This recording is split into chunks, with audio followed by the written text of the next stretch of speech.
Happy Saturday. Um the holy Saturday.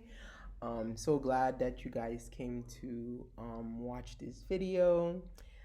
Um I have a lot on the table. The reason why I have a lot to talk about is because so much has happened with the channel of I am Myra and his viewers this week. This was a heat of fire. Heat. You know, there was a volcanic eruption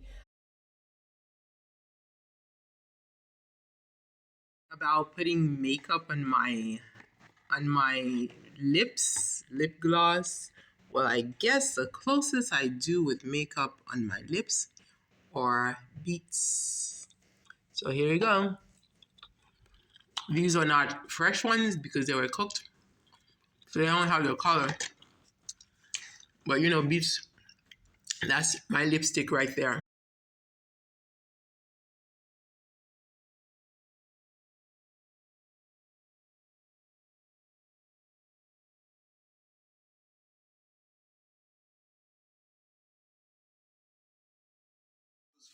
For each channel, all reported. Yeah, let's just pick one. Just one. In this case, Modesta Lifestyle. She's been bullying me too much, calling people names, false allegation, accusing me for things I've not done.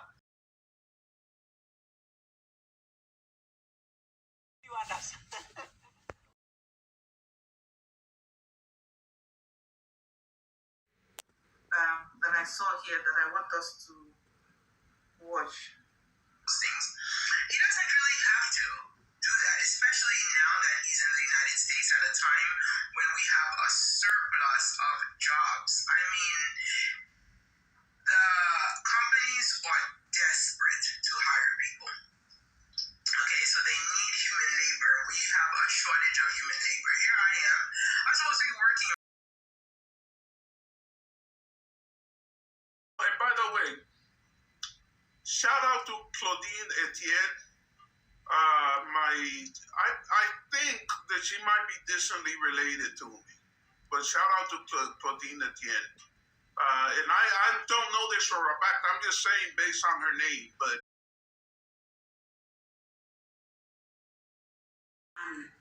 This guy, Ivan. Sultan, I want to ask you, I told you, you have entered my carbon. Hey, you two family, brothers and sisters. This is Sultan, New York City, African boy, a typical son of the soil. Man, I don't even know where to start. The teapot is hot. I can't carry it all by myself. Hey, what will I do? Anyway, as you all know, welcome to my channel. Please subscribe. Please share the video. So, me, I've not been serious with my channel at all. But since Marwa arrived in New York City,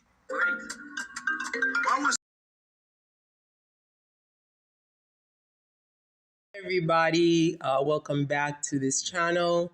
As you know that I have been reacting on I am Marwa, and I have been reacting for a particular reason because he fits perfectly in my theme against colorism. So this is today I have it off, thank God, and I am able to go through the channel and see some of the reactions that I got from my presentations, and I'm gonna give some feedback on them. So the first person I want to address is somebody who said something that comes very close to my topic, and the prize goes to Lori. Oh, it's Lori Gibson. Lori, actually 12 hours ago, so it hasn't been 24 hours yet. Okay, made this comment. You doing too much. Go comb that hair, please. All right, Lori. I'm talking about colorism here, guys. So Lori told me to go and comb my hair because I am doing too much. So Laurie, I do have a response for you. And my response comes from a book of poetry that I published back in 2004, 2005. And the poem is called, and actually, I didn't only publish this poem in this book that I wrote, I also published it in the Miami Times, which is a Black owned newspaper.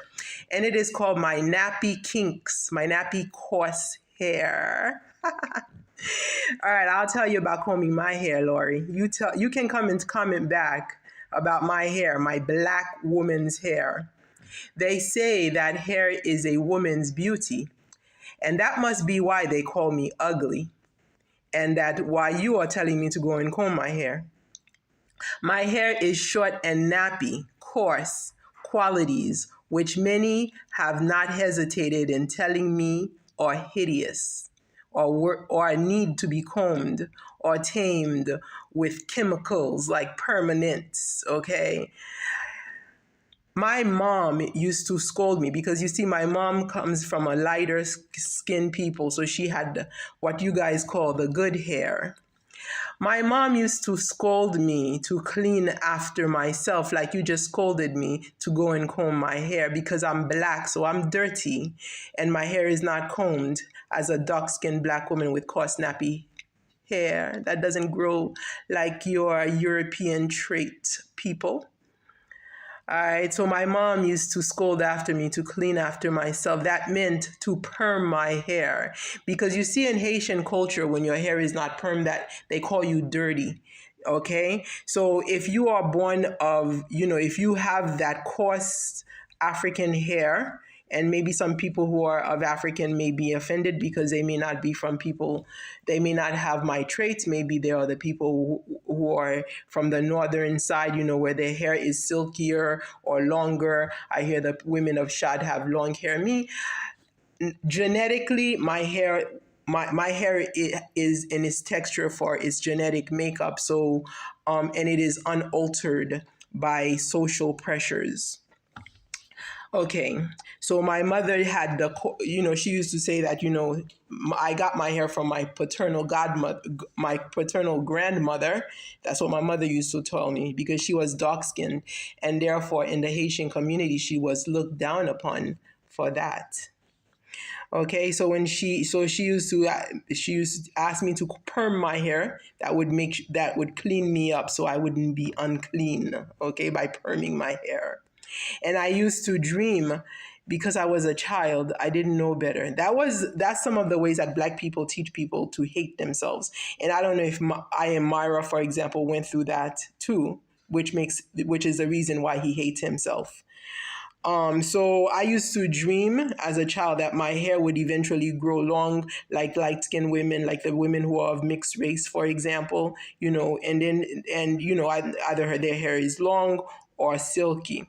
Okay, and I used to think that maybe by the time I turned 18, I would have that kind of hair so that I would be able to have my pictures taken in, the magazines.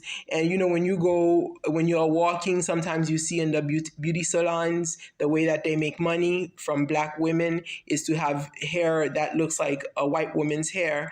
Of a Black woman, or maybe a light-skinned woman. You always saw light-skinned women with hair that wasn't their own.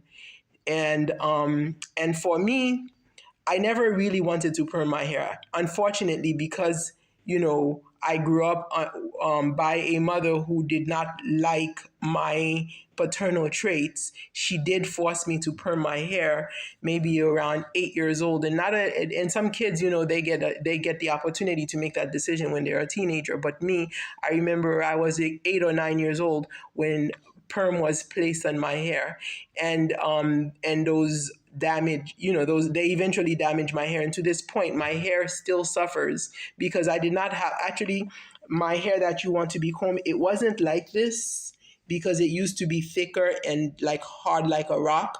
And that's the kind of beautiful, strong hair that I have.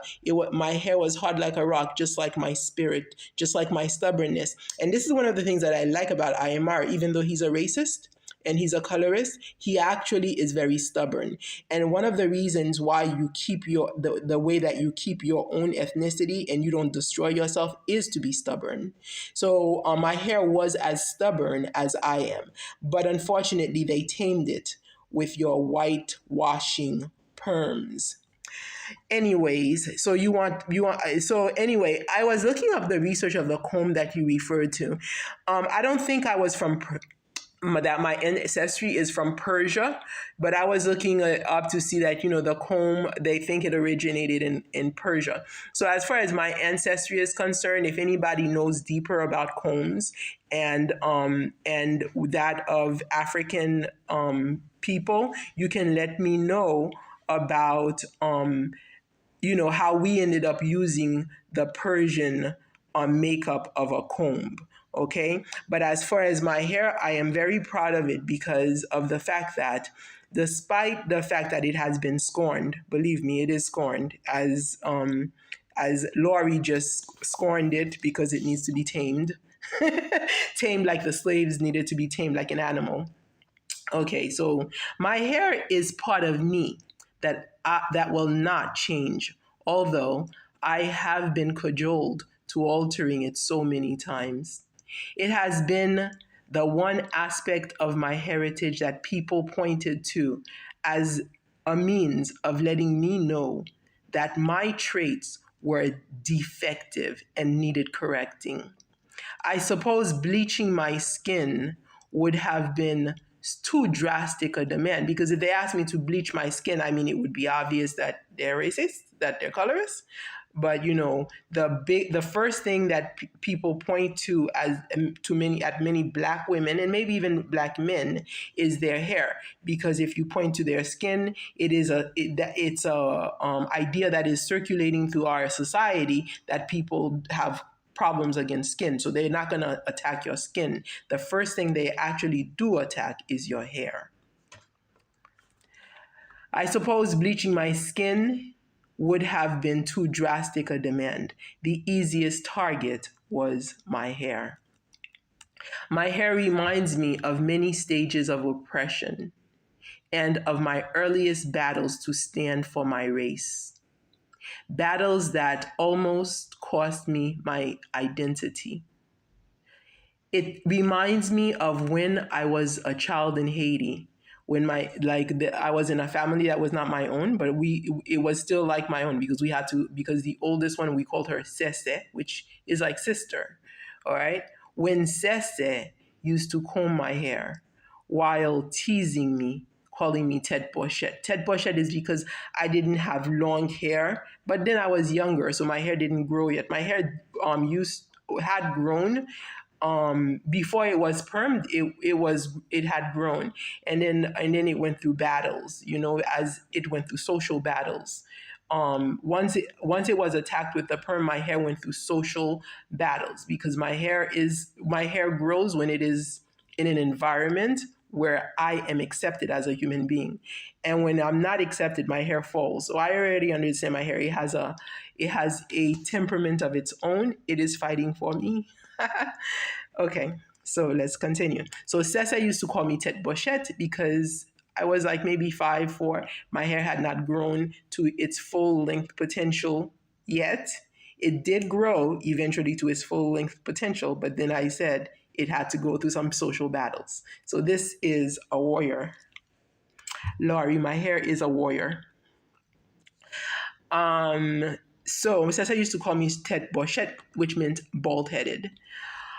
Of my and then also of my mother explaining how I had my father's mother's hair, not hers, not from her ancestry, but from my father, and how my natural stresses were unclean and deemed to destruction by hot combs and poisoning chemicals and synthetic fibers like ropes tied tightly around the strands, pulling my scalp and often bruising me. My hair reminds me of feelings of discomfort in the workplace. I couldn't even dream of being a news reporter, at least in my time, because my hair was almost never presentable among well-bred people. To get a job, I felt it necessary to hide my rough coils under wigs and in hair extensions so as not to offend my neighbors, as my hair offended Lori this morning. And seeing my naked hair in public. Wherever I worked, I had to feel the comfort that my hair was accepted in order to even feel healthy on the job. And as I continued to work, there was always the threat that misjudgment of my personality was due to suspicion or knowledge of my natural hair texture. My hair has gone through more pain than a captured runaway slave. It has been whipped, branded, and bonded primarily because I did not have the ammunitions, strength, power to convince the world that I am a dark skinned, black, nappy headed, with nappy, kinky, coarse, proud, beautiful woman. Thank you, Laurie, for your comment. Thank you so much. Have a great day.